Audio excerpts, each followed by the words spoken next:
Hey guys, I'm Ansley and I'm here in Tours St. Augustine with Cathy.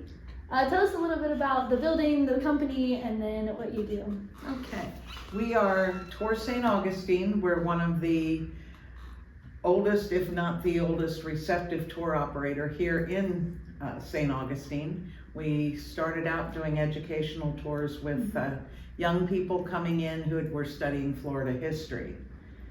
From that, another company developed, that's Ghost Tours of St. Augustine, which started before 1994, so we are now over 30 years old. We are the first ghost tour company in the state of Florida and one of the first in the country. So the stories and the history that people know about St. Augustine was started with the original research done here. The paranormal investigators and psychics were hired by our company founder to come into town and do this research.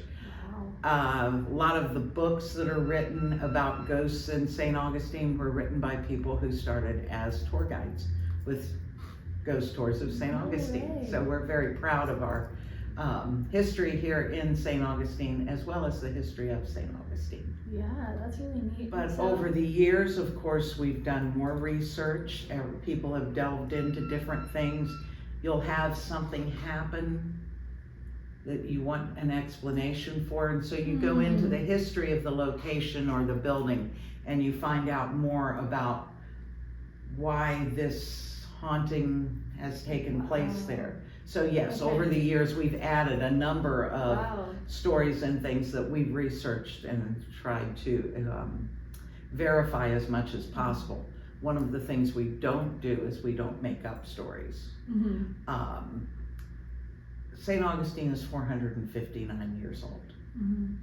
There's been enough living and enough dying in this town that no one should need to make up a story. Yeah, you know. True. The truth is always pretty interesting by itself. Oh yeah. True. So here at Ghost Tours of St. Augustine, we offer the original ghostly experience. That's your classic walking tour where we tell you the history of what really happened and a little bit about what's happened since, you know? Ooh, okay. Then we have the paranormal investigation, which those guides are more into that that paranormal part of it, and they use all the different equipment.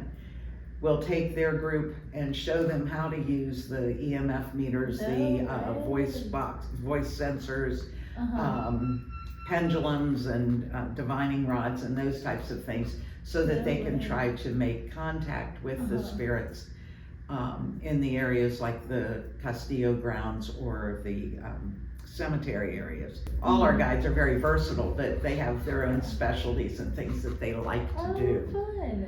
And they incorporate their experiences, because over the years, you can't help but seeing some things. Really? Oh my gosh, yes. So they incorporate that into what they talk about and into their stories. So the tours, we have people that come back every year on vacation. Oh, and cool. They've never had the same tour twice. Aww. Because the tours are always evolving, they're always changing. Yeah. It's not a script, so to speak, and each guide has their own style and their own individual stories and things that they prefer and that they enjoy doing. So yeah, it's a lot of fun. Yeah, that is so fun. And then you get to hear new stories. And so you're in charge of training all of these new. That's what they tell me. Well, and you explained a little bit how they find their individuality. So what do you give them as a base that helps them gather that? Because you do have to be very specific to make good tour guides, but you also give them enough freedom to be individual and interesting. And all our guides are all our guides across the board. That is, our educational tour guides, general public guides, all of our guides are certified by the city of St. Augustine. They've taken the tour guides test. And then we look for people who are entertaining, who are good storytellers, who are enthusiastic about history. Because again, It's the history first is always what's important to us. I am a huge fan of the Villa Zoraida. We do a tour called History, Mystery, Murder, and Mayhem, where we talk about some of the lesser known kind of weird things that go on around town. And one of the legends or mysteries that goes with the Villa Zoraida is the 3,000-year-old cat rug that they have hanging there, which supposedly has a curse on it. Is it in glass? Pardon? Is it in glass? It's hanging on the wall, so you can't walk on it. When the rug was first delivered to the villa, 50 years ago or whatever, it was of course rolled up. It was delivered from the Middle East, and when they unrolled the rug, there was a mummified foot rolled up in the rug. So in addition to this being a rug with the image of a cat, supposedly with cat hair incorporated into it, with a curse on it, it now had a mummified foot inside. And they kept it. And they kept it. Oh, yes. And this was recent. You were saying 40, 50 years ago? Yeah, it had, So whenever they recently. bought this rug, the Musalem family that owned the villa, Okay. it is the rug Okay. is on display at the Villa Zoraida Museum. Oh my The gosh. family had started out as importers of Middle Eastern antiquities and rugs and things, so. But that rug is on display at the Villa Zoraida, the haunted cat rug, the cursed cat rug. Wow. When they did their renovations 10 years ago, they did millions of dollars in renovations of this building that's from 1885. They had the rug cleaned, and the day that the rug came back to be put on the wall, there was a dead cat stretched out in front of the doorway of the villa. Creepy mysteries. Ooh. The little fun things like that Yeah. happen, you know. They're just like, Yeah. And then ghost stories. There is a ghost in St. Augustine that was not on one of the ones that's on the regular tours, or one of the classic tales, so to speak, that I met up with on a tour. I had a woman who was empathic, and she came to me and asked me, "Who's the little girl?" And I don't know of a little girl. I'm so sorry, you know. Yeah. And so I went and looked into it. I talked to some friends of mine who own buildings here in downtown St. Augustine, and talked to the owner of the particular building there. And he said, "Oh, well, that's Fabiana. That's probably Fabiana de Figueroa." And this was a little girl who was killed during the Searles raid in 1667. She was maybe 5 or 6 years old. And that spirit showed up on the corner where the de Figueroa house had been at the time of that raid that was burned down. So I went back and did my own research and got the real story of Searles raid, because the story in the book is a little bit fancified, you know. And so I found the real history, and yes, that's where they apparently lived, the de Figueroa family. And this is, Fabiana was lost during that raid, so. It's a story that, because I found it myself, I think is why it was so, important to me, because it was not so, I'd read the story in a book. It was an experience. In the book, you didn't know where it happened or what happened, but to have someone say, who's this little girl? But those are the kind of experiences that we also have when we're doing ghost tours. As people tell us how they're connecting with different things. Wow. So, yeah, it's a lot of fun to do the tours. And certainly we believe it's a lot of fun to take the tours. Yes.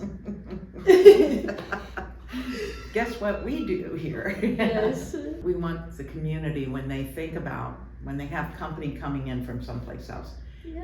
and let's go downtown, let's do a ghost tour. We want them to think about Tour St. Augustine, ghost tours of St. Augustine. And to that end, people that are in St. Johns County, Duval, Flagler, in this general vicinity, we offer free ghost tours for them. So Cool. you can take a ghost tour. Yeah. The original Ghostly Experience walking tour is available to local residents at no cost. Wow.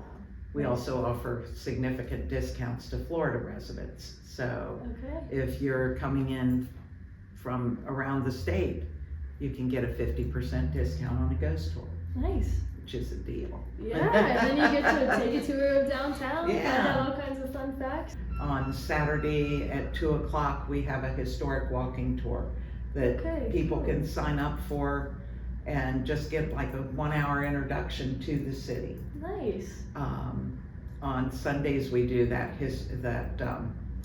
History, Mystery, Murder, and Mayhem tour. That one's Okay. at 2 o'clock on Sunday. Oh, I'll definitely have to So make that one. on our website, we have a list of what free Okay. tours we're doing at any Nice. given time.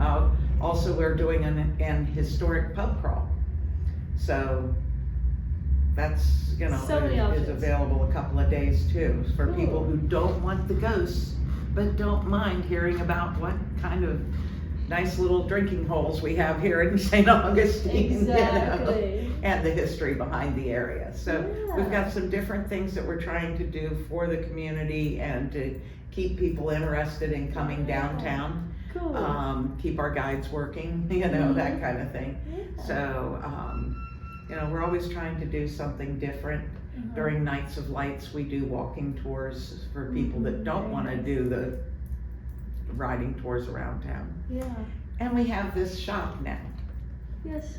This is our kind of mystical souvenir shop here. We have a Yes, lot it of things definitely that are kind of associated with the paranormal, as well as pirate things and books and of course the St. Augustine souvenirs and that sort of thing. Gotta have So them. yeah, Gotta have yeah. them. But we're right here, we're near the Casa Monica Hotel and Flagler College, so you gotta have Right a in the middle souvenir of it. shop, right? Exactly. You know? Exactly. Yeah. Well, thank you very much, and thank you for telling about all the opportunities you guys have to get involved. And I mean, there's something for everybody, and you Yeah. can try it out. And it'll be Halloween soon, and who Yes. doesn't want to go on a ghost tour around Halloween? Exactly. We love it when people show up in costume. That's always fun. All right, cool. There's so many options to get active downtown. Cool. Well, thank you so much for your time. All right, thank you. Back in the day, St. Augustine was small scale, not much was happening. Life could get routine and dull, but something would shake up the routine every now and again. The public killing. Even if you didn't enjoy watching your fellow humans suffer, you would still come out to watch because it was something to talk to your coworkers about, if nothing else. Those repeated killings have left a permanent scar upon the land. Echoes of those painful deaths are still observable in modern times. Coco, I'm sending you back in time. You're assuming the role of a real man named Captain Andrew Ransom. The entire town is out here to watch Ransom die. A crowd like this one, only a bit larger. Over in the corner are some priests from the Roman Catholic Church praying for Ransom's soul. Up on the balcony is the governor overseeing the punishment he personally signed off on. As the rope was climbing up his neck, he lowered the beads and he stopped praying. He needed to save all the air he could. After a few good twists, he was struggling to get down a comfortable gulp of air. Could you, yeah, that's perfect.